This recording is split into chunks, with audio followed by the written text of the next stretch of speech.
తమిళనాడులో విజయ్ నేతృత్వంలోని TVK party విజయం మీద లోక్సత్తా జయప్రకాష్ నారాయణ గారి స్పందన చూస్తే నాకు చాలా ఆశ్చర్యం వేసింది.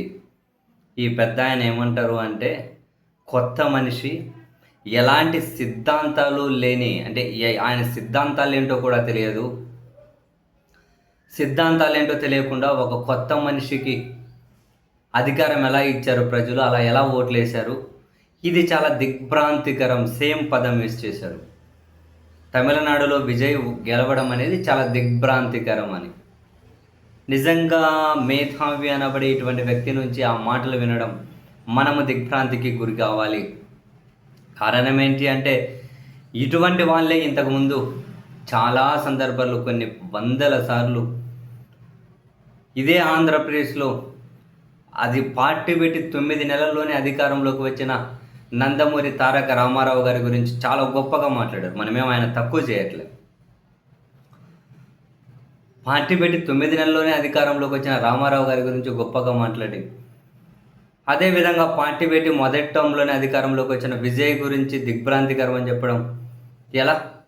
మొదట పార్టీ పెట్టినప్పుడు రామారావు గారికి ఏ సిద్ధాంతాలు ఉన్నాయని చెప్పి జనాలు ఓట్లేశారు అని చెప్పి అడగలేం కదా.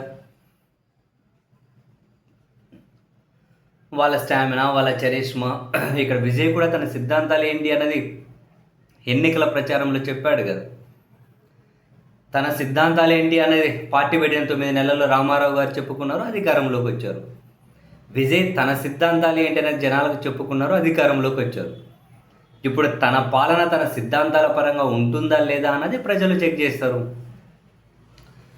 ఓకే, తను కమిటెడ్గా ఉంటే నిలబడతారు, లేకుంటే ప్రజలే పడగొడతారు. అంతకుమించి ఇంకేముంటుంది? కానీ ఇలాంటి స్టేట్మెంట్లు ఇవ్వగలుగుతారు?